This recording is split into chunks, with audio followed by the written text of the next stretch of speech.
కూటమి ప్రభుత్వంలో నాయకులు ఎలా తయారయ్యారంటే ఏపీ డిప్యూటీ స్పీకర్ ఒక రాజ్యాంగబద్ధమైనటువంటి పదవిలో ఉన్నాడు ఆయన మాట్లాడిన కొన్ని మాటలు వింటే కనుక ఏంట్రా బాబు ఈ మాటలు అసలు ఏం మాట్లాడతాడు, పచ్చి బూతులే తిడతాడు కదా, ఇంత దారుణంగా బూతులు తిడతాడేంట్రా బాబు అని అయితే అనుకుంటారు. ఇప్పుడు ఆయన్ని అంటే ఇప్పుడు రాజ్యాంగబద్ధమైనటువంటి పదవిలో ఉన్న వాళ్ళని చాలామంది ప్రజలు చూస్తుంటారు.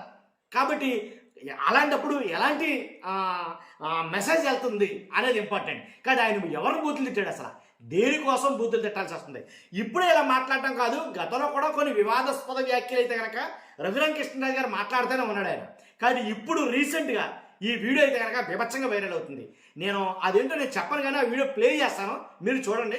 ఫస్ట్ అయితే లైక్ చేయండి. ఈ వీడియో ఎక్కువ మందికి షేర్ అవ్వాలంటే మీ బాధ్యతగా లైక్ చేయండి. కొత్తగా మన ఛానల్ ఇస్తే పక్కాగా సబ్స్క్రైబ్ చేయండి. మీ అమూల్యమైన అభిప్రాయాన్ని కామెంట్ రూపంలో తెలియజేయండి. ఫస్ట్ ఆ వీడియో చూడండి చెప్తాను. మీ కులంలో చెడబుట్టారు అంటే జర్నలిస్ట్ కులంలో ఆ సాయిగాడు అక్కడ బ్రోకర్ నా కొడుకు, ఓపెన్ గా చెప్తున్నా, బ్రోకర్ నా కొడుకు. రే సాయి, నీకు ఎవడ దీతో స్టార్ట్ అవుతుంది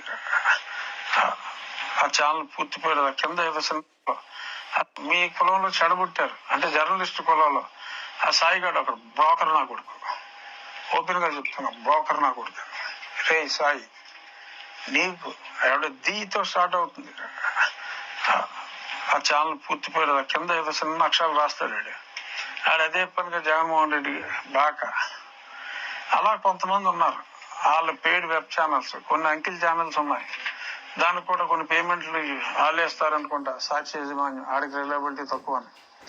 ఇలాంటి వాళ్ళందరూ అసలు సుప్రీంకోర్టు క్లియరెన్స్ అరెస్ట్ చేయమని సుప్రీంకోర్టు క్లియరెన్స్ ఇస్తున్నారా?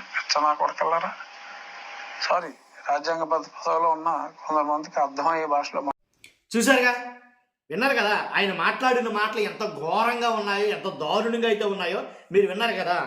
ఏంటి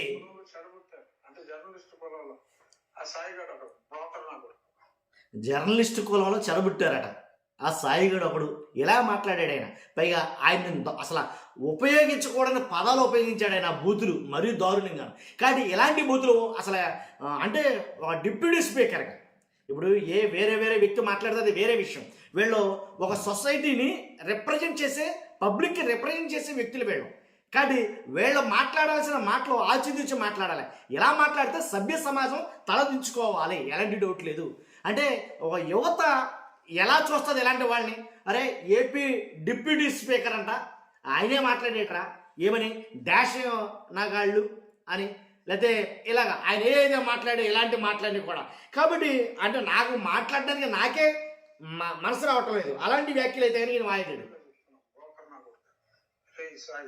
మీ కులంలో చెడబుట్టారు అంటే జర్నలిస్ట్ కులంలో ఆ సాయిగాడు అక్కడ బ్రోకర్ నా కొడుకు, ఓపెన్ గా అంటే జర్నలిస్టు కులంలో చెడబుట్టారంటే టీడీపీకి సపోర్ట్గా మాట్లాడకపోతే, జనసేనకి సపోర్ట్గా మాట్లాడకపోతే, లేదు కూటమిని సపోర్ట్ చేయకపోతే ఆ జర్నలిస్టులు అందరూ కూడా ఈయనంటున్న డాష్ గాళ్ళేనా ఆ జర్నలిస్టులు అందరూ?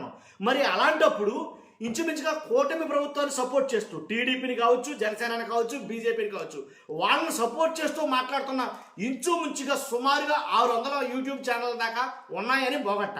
కానీ ఈ 600 యూట్యూబ్ ఛానల్లో కూడా అలాగేనంటారా? ఇంకా వాళ్ళేనంటారా? వాళ్ళు కూడా డాష్ నాగాళ్ళేనంటారా? దాని అర్థం అదే కదా. కాబట్టి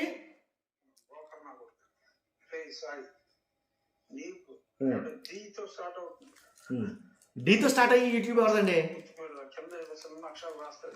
చిన్న అక్షరాలు. జగన్మోహన్ రెడ్డి బాగా. అలా కొంతమంది ఉన్నారు, వాళ్ళ పెయిడ్ వెబ్ ఛానల్స్, కొన్ని అంకిల్ ఛానల్స్ ఉన్నాయి. వైఎస్ఆర్సీపీ పార్టీ వాళ్ళకి పెద్దగా YouTube channel, paid YouTube channel అంటే పెద్దగా అసలు మనం లెక్కలకు తీసుకోకూడదేమో నాకు అనిపిస్తుంది. ఎందుకని చెప్పనా, ఆల్రెడీ కొన్ని వందల ఛానల్ని మెయింటైన్ చేస్తుంది ప్రభుత్వం అని అయితే మాట్లాడుకున్నారు బయట. ఇది ఎంతవరకు వాస్తవం అనేది మీకే తెలియాలి. కానీ చాలామంది వైఎస్ఆర్సీపీ నాయకులే మాట్లాడుతున్నారు, పెంచి పోషిస్తున్నారు కొన్ని ఛానల్ని. కాబట్టి వాళ్ళు టచ్ చేయరు, వాళ్ళు ముట్టుకోరు. అదే కూటమి ప్రభుత్వాన్ని ప్రశ్నిస్తే కనుక కేసులు అంటారో, లోపలేసేస్తారో.